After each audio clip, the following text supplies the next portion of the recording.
Hoje em dia já se sabe que, se não pararmos para pensar nos vieses inconscientes, se promove homem por potencial e mulher porque ela já entregou.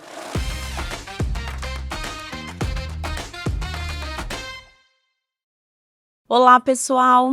Bem-vindos e bem-vindas. Mais um episódio do nosso podcast Papo de Talento. Para você que não me conhece, eu sou Poliana Macedo, gerente executiva do Manpower Group. Vou me autodescrever. Sou uma mulher negra, de cabelos ondulados e estou usando uma blusa branca.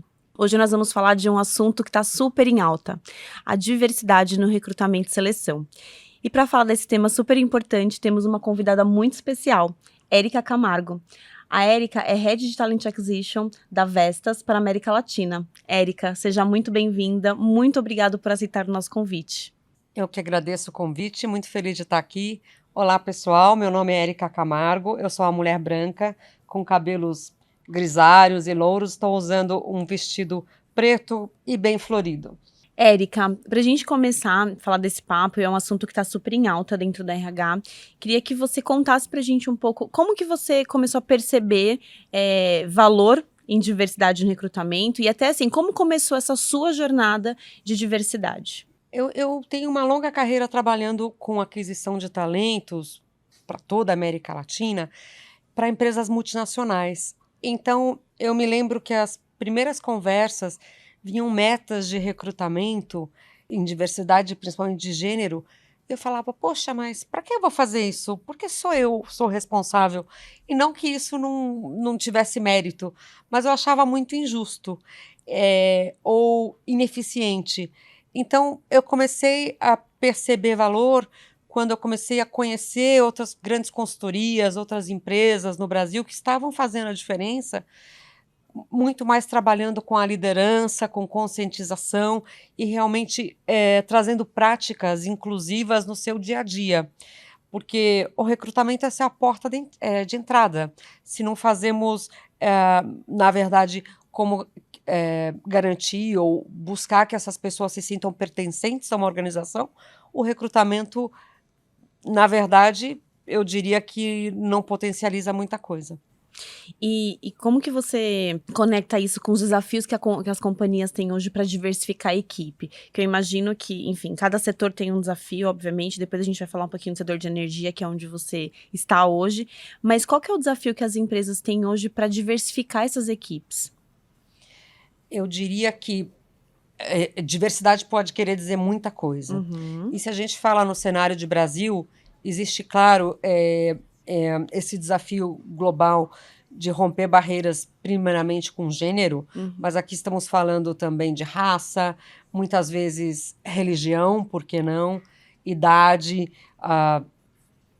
sexualidade. Então, são desafios de, algumas vezes, entender diferentes linhas de largada e como é que, como organização, a gente consegue trazer o melhor de talento e ser bom quando é bom para todo mundo, mas o quanto melhor a gente consegue potencializar e abraçar esse ambiente de pertencimento e inclusão dentro das companhias. Você deu um exemplo de algumas formas de falarmos de diversidade.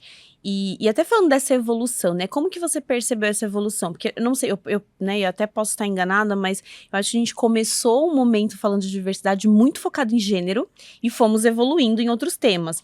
E você consegue perceber, você que está hoje nessa cadeira e com toda essa bagagem, você consegue perceber essa evolução? Consigo, mas eu ainda acho que é uma jornada. Muito do que a gente pode estar conversando hoje é uma jornada. Então, ainda acho a pauta de gênero extremamente relevante, mas hoje se entende, por exemplo, no Brasil, que ser uma mulher e ser negra é muito mais difícil, não só do que ser uma mulher, mas do que ser um homem negro. Mas eu também acho essa jornada desigual. A gente está falando, talvez, de empresas que perceberam isso antes e, sobretudo, como nós trabalhamos as lideranças, como nós trabalhamos as equipes para respeitar, para receber, para ter essa curiosidade, esse acolhimento, para ser um aliado. Então, eu consigo perceber, mas eu acho que ainda é uma construção. Você começou nosso papo falando que você recebia metas de diversidade. E imagino que ainda hoje as empresas, elas de alguma forma colocam essas metas e, obviamente, isso impacta 100% na estratégia de recrutar. Queria que você contasse um pouco pra gente como que é esse impacto de ter metas de diversidade, quando você vai desenhar uma estratégia de atração, uma estratégia de recrutamento. Olha, pode ser bastante amplo. No caso da Vestas, eu posso dizer que também temos muito forte a meta de gênero.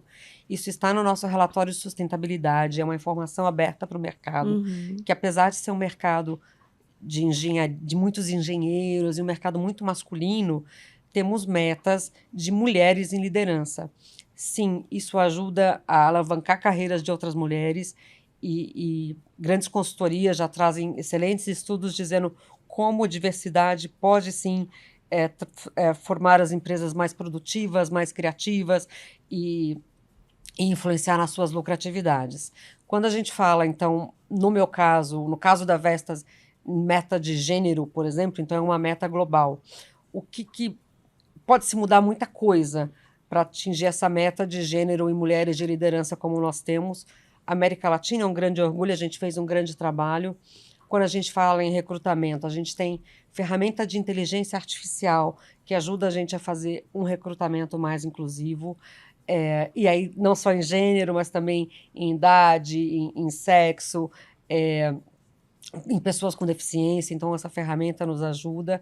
E a gente tem, sim, meta de apresentação é, de mulheres, mas, sobretudo, também usar a estratégia de marca empregadora para trazer esses casos de sucesso que a gente tem na companhia, essas mulheres que a gente tem muito orgulho das trajetórias que elas estão levando na uhum. companhia, ter uma equipe diversa. Então, a gente tem na equipe que é o RPO, que trabalhamos aqui, somos clientes de vocês, então ter uma equipe que temos raças diferentes, temos nacionalidades diferentes, temos homens, temos mulheres, então ter uma equipe diversa, treinar essa equipe, desafiar os gestores, então não só apresentar um pool com metas, atingindo metas de mulheres, vai garantir essa qualificação. Sim, trazer mulheres com potencial, Uhum. mulheres que realmente possam fazer a diferença, mas, sobretudo, também desafiar as lideranças em flexibilizar os requisitos, trabalhar mais por potencial. Hoje em dia já se sabe que, se não pararmos para pensar nos vieses inconscientes, se promove homem por potencial e mulher Uhum. porque ela já entregou. Então, não é uma jornada só de aquisição de talentos. Precisamos dos parceiros de recursos humanos, precisamos de aliados, de líderes, e temos isso na Vestas, líderes na liderança executiva da empresa que nos apoia nessa jornada. Mas focando mais em recrutamento, acho que basicamente seria isso. E podemos falar disso mais adiante, mas também todo o trabalho com marca empregadora em escolas técnicas, em universidades. É quase que um trabalho multidisciplinar. Não, é um trabalho multidisciplinar. Então, patrocinamos escolas técnicas hoje quando buscamos também aí na base da nossa pirâmide de recrutamento, que é metade das mulheres, das pessoas que a gente patrocina em escola técnica sejam mulheres. Isso é fascinante. Quando eu Sim. converso com essas mulheres que estão no campo com a gente, seja em posições de técnico de serviço de campo ou segurança do trabalho, outras posições técnicas, e a gente está falando, é uma coisa linda, porque a gente traz aí uma forte força de trabalho no Nordeste do Brasil, em áreas Uhum. remotas, gerar trabalho para as pessoas nas comunidades que elas estão. Uhum. Elas me contam muito do que às vezes a gente fala no Dia da Mulher e da Menina em engenharia e ciências.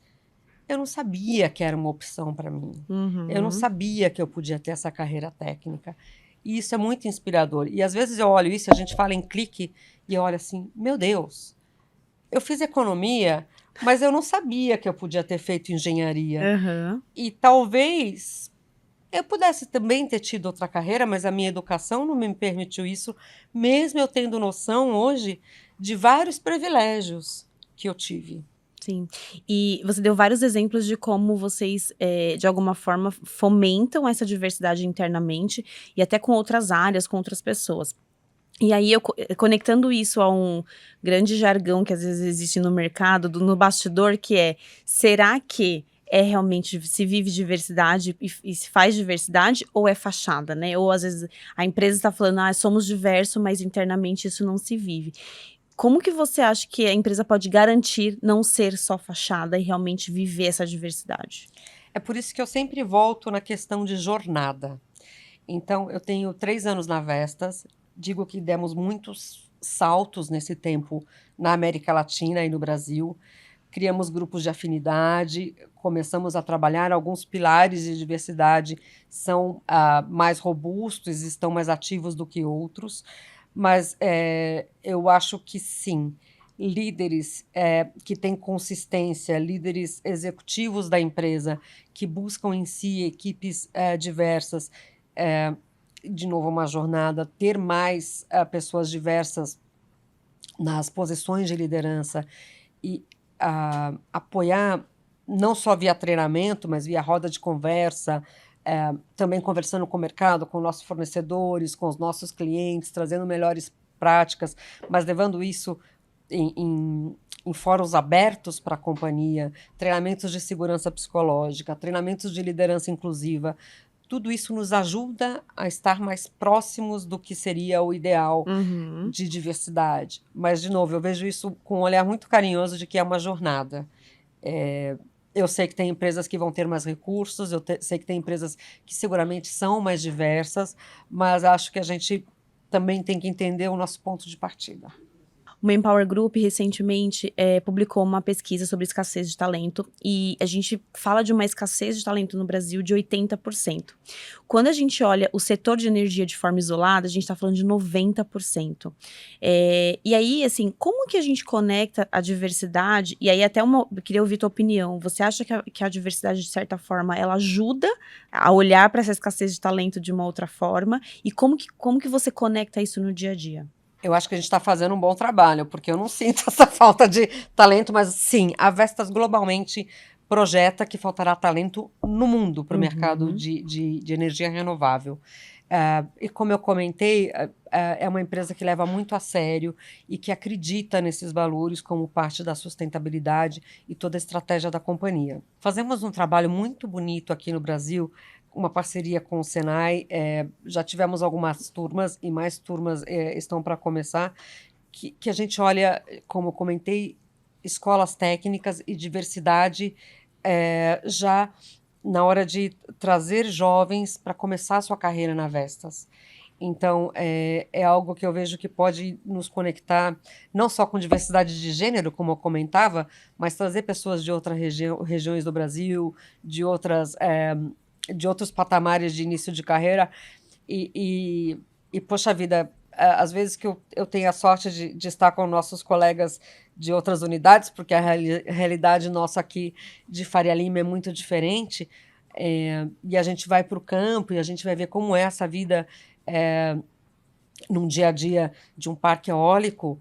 O Brasil tem todas as cores, é uma coisa fascinante. Então, trazer essa primeira oportunidade para essas pessoas, e sim, eles fazem carreira na Vestas, e quando eu olho no resto da América Latina também, trabalhos em comunidades de povos originários, e como a gente tem parques eólicos em várias, em 19 localidades da América Latina, a gente já trabalha, e como a gente cresce olhando a diversidade e as pessoas aonde elas estão e dando essa oportunidade de carreira, eu não vejo mais como estar conectado. E acho que sem esse olhar de diversidade, a gente não vai conseguir vencer essa escassez.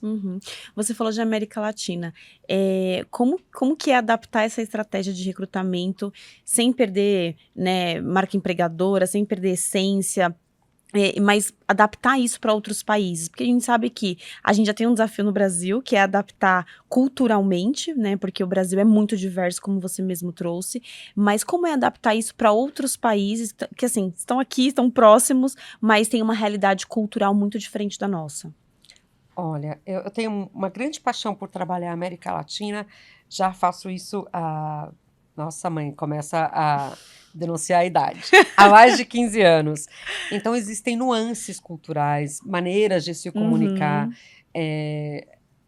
Às vezes eu falo, poxa, é tão difícil falar espanhol, porque cada país é quase um espanhol diferente. O Brasil não é diferente Exatamente. também. Sim. Às vezes que eu tive gestores e vagas e realidades para fazer no Sul muito diferente de Nordeste.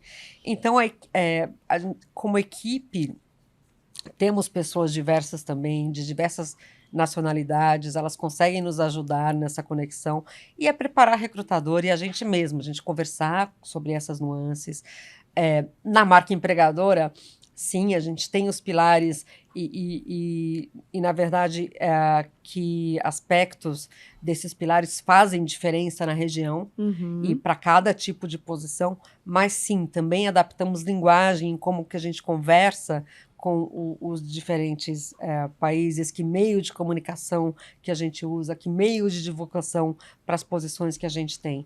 Então, às vezes também, o Brasil como o único país que fala português, às vezes a gente se isola no piloto automático e vai pensar nós e eles, mas não é assim. É muito diverso e a gente tem que ter esse olhar para ter sucesso em outros mercados também. Que bacana.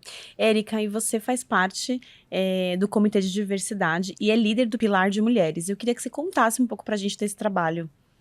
Sim, eu tenho 3 anos de Vestas e logo depois que eu comecei, o Comitê de Diversidade começou na América Latina.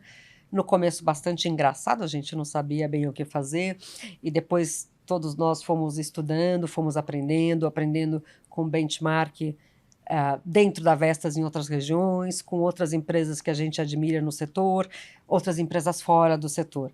Eu não tenho mais a liderança do Pilar de Mulheres, porque eu assumi a gente chama de stretch assignment, um projeto, uma posição extra há um ano atrás, mas eu fui líder do Pilar de Mulheres há um ano e meio. A gente costuma dizer que quem é de diversidade nunca sai. Uhum. Então, sim, eu tenho a felicidade de estar há 3 anos já na terceira turma de um programa de mentorias para mulheres. Uhum. A gente sabe que, e de novo são pesquisas comprovadas de mercado, que pessoas que fazem mentoria, elas têm, tanto o mentor como os mentorados e mentoradas têm mais aumento, têm mais promoção, têm mais sucesso em suas carreiras. Então a gente...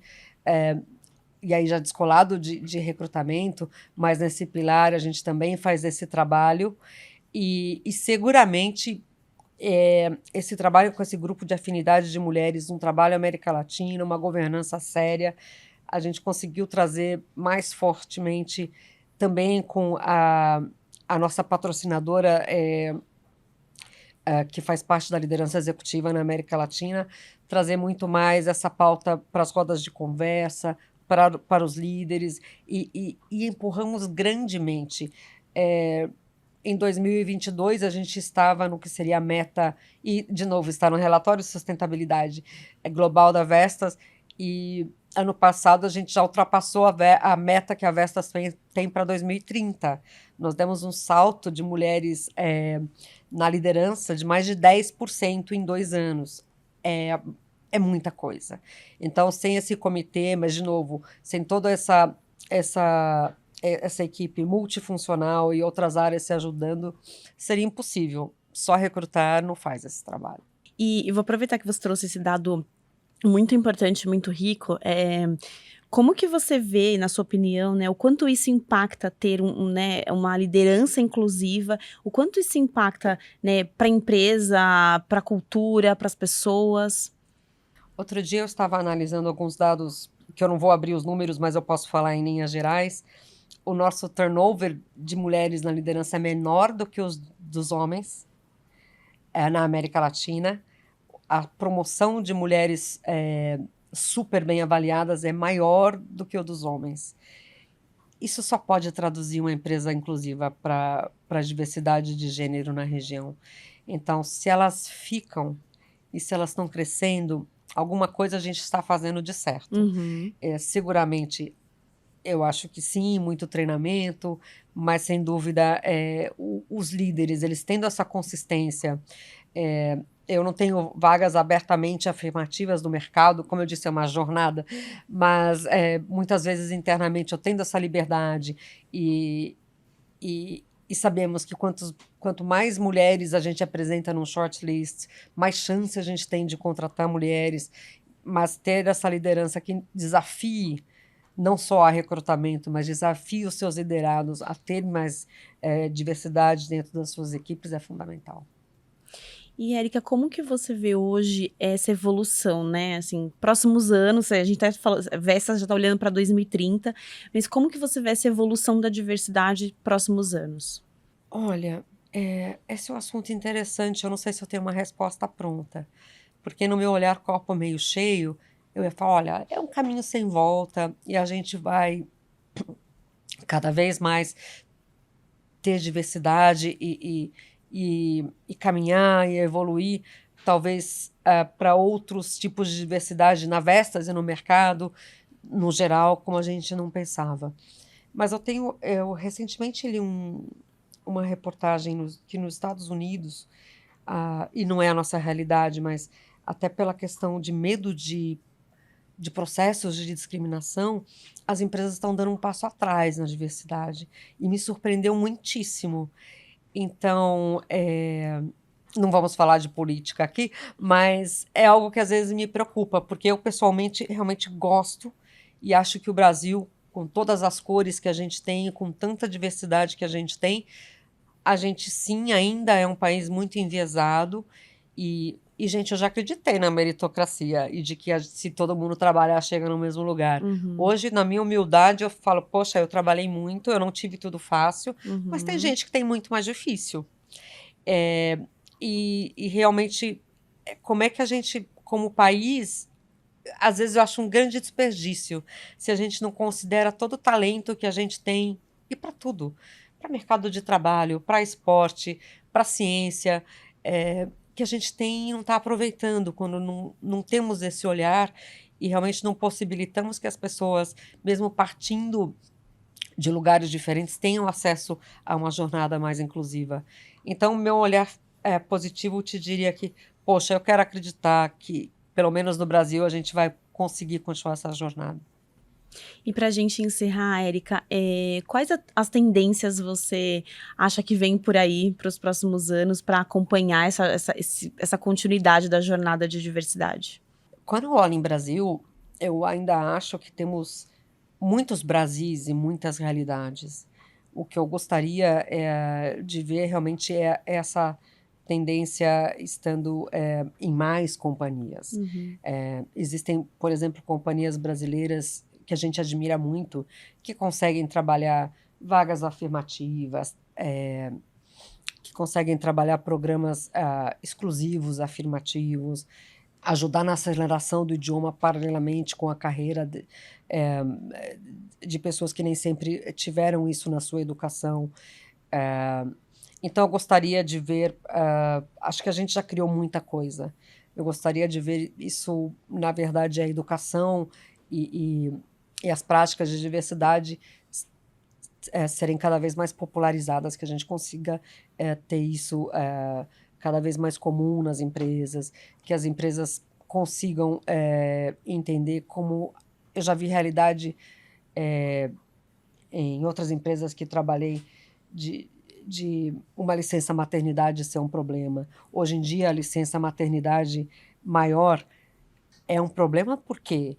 E por que o homem tem que continuar atendendo o telefone quando ele está naquele período tão curto, apoiando a família dele? Sim. Então, eu acho que tem ainda muita jornada para a gente chegar em uma sociedade diferente e mais igualitária. Érica, quero te agradecer por esse papo incrível. Eu acho que diversidade é um tema muito amplo e a gente ficaria horas aqui falando, enfim, de várias coisas, porque você vai abrindo um leque de N assuntos que no fim do dia se conectam com essa diversidade. Mas eu queria agradecer muito os seus insights, eu acho que trouxe muita informação bacana para quem está nos acompanhando. E queria que você contasse como que as pessoas podem te achar, qual que é o seu LinkedIn, como que as pessoas podem se conectar com você. Legal. Novamente, eu super agradeço. Um prazer estar aqui falando de um tema tão apaixonante. O meu LinkedIn é LinkedIn/IN/Érica Camargo, e meu Érica é com C. Então eu fui a primeira, tem outras Éricas Camargo, mas eu fui a primeira a pegar o LinkedIn, então é mais simples. É só me buscar como Érica Camargo Vestas e podemos nos conectar lá e conversar mais sobre diversidade, por que não? Muito bom. E para você que acompanhou até aqui o nosso Papo de Talento, seja no YouTube ou no Spotify, quero agradecer. Não esqueça de ativar as notificações para acompanhar os próximos episódios. Até lá!